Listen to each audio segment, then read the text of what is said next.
Bedtime from Abroad presents The Children of Lear. King Lear of Ireland had 4 young children who were cared for tenderly at first by their stepmother, the new queen. But there came a time when she grew jealous of the love their father had for them and resolved that she would stand for it no longer. Sometimes there was murder in her heart, but she could not bear the thought of that wickedness, and she resolved at last to choose another way to rid herself of them. One day she took them to drive in her chariot. Finola, who was 8 years old, with her 3 younger brothers, Aid, Fiacra, and little Con, still a baby. They were beautiful children, the legends say, with skins as white and soft as swan's feathers, and with large blue eyes and very sweet voices. Reaching a lake, she told them that they might bathe in the clear water. But so soon as they were in it, she struck them with a fairy wand, for she was of the race of the Druids, who had magical power, and she turned them into 4 beautiful snow-white swans. But they still had human voices, and Finola said to her, "This wicked deed of yours shall be punished, for the doom that awaits you will surely be worse than ours." Then Finola asked, "How long shall we be in the shape of swans?" "For 300 years, said the woman, "on smooth Lake Darvara, then 300 years on the Sea of Moyle," this being the sea between Ireland and Scotland, "and then 300 years at Innisglora in the great western sea," this was a rocky island in the Atlantic, "until St. Patrick shall come to Ireland and bring the Christian faith, and until you hear the Christian bell, you shall not be freed.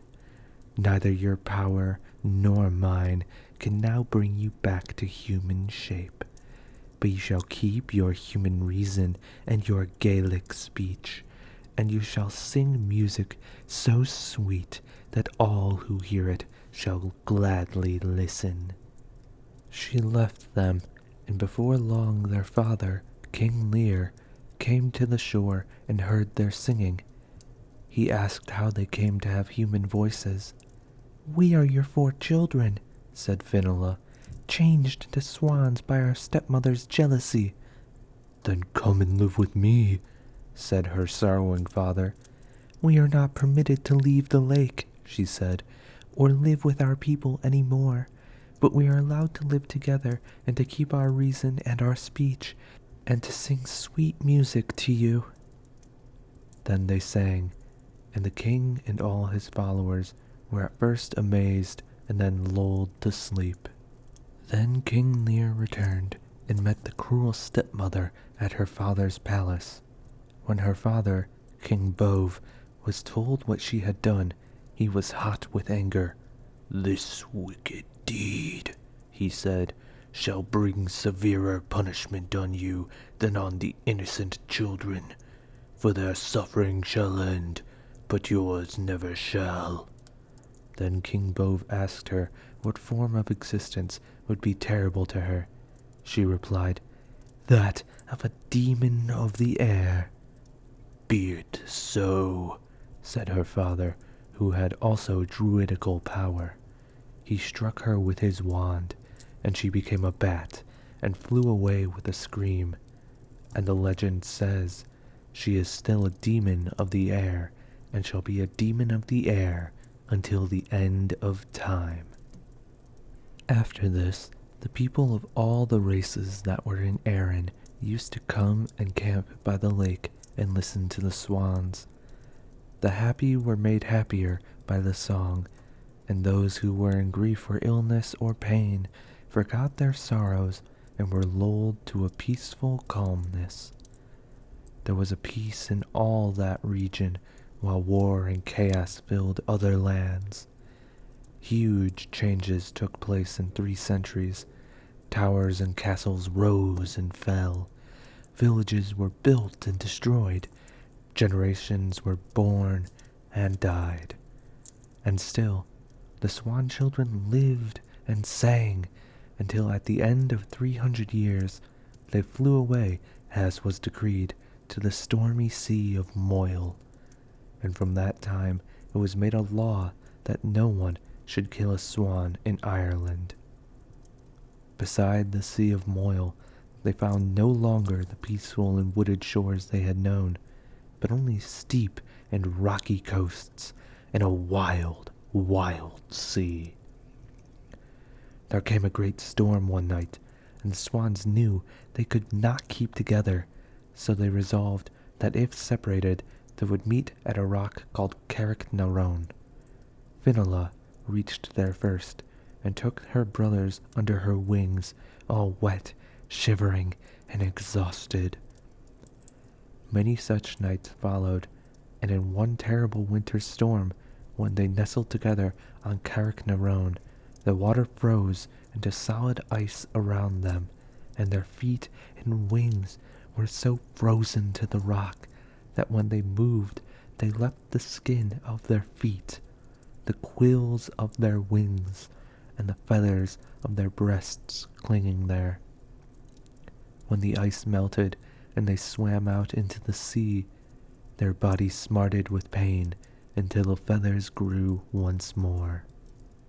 One day they saw a glittering troop of horsemen approaching along the shore, and knew that they were their own kind, though from far generations back, the Dedanen.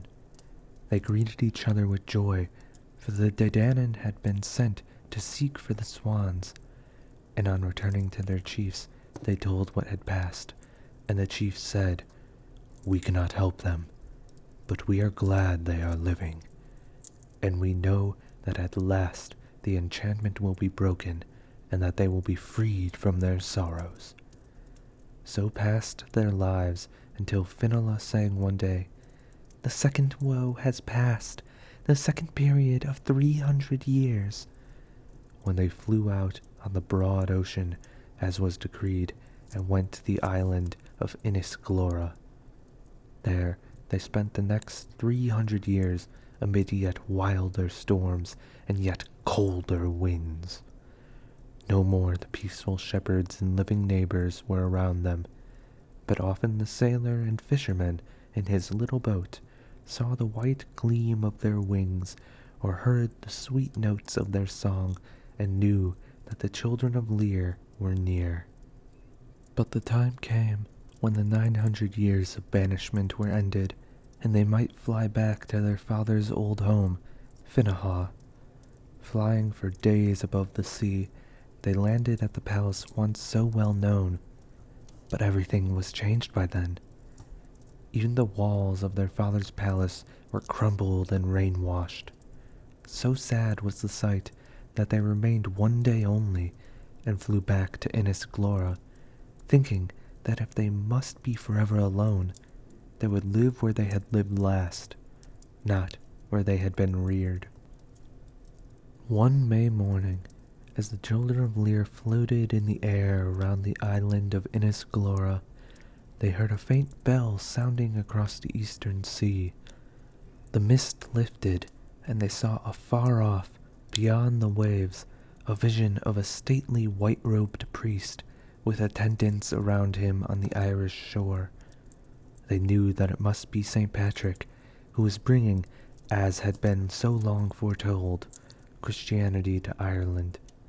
Sailing through the air, above the blue sea, towards their native coast, they heard the bell once more, now near and distinct, and they knew that all evil spirits were fleeing away, and that their own hopes were to be fulfilled.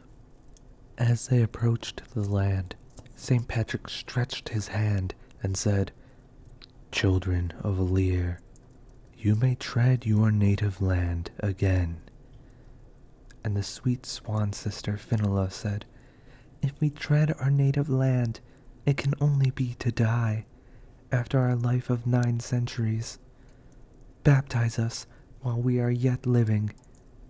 When they touched the shore, the weight of all those centuries fell upon them. They resumed their human bodies, but they appeared old and pale and wrinkled. Then St. Patrick baptized them, and they died. But even as he did so, a change swiftly came over them, and they lay side by side, once more children, in their white night clothes, as when their father Lear, long centuries ago, had kissed them at that evening, and seen their blue eyes close in sleep, and had touched with gentle hand their white foreheads and their golden hair. Their time of sorrow was ended, and their last swan song was sung.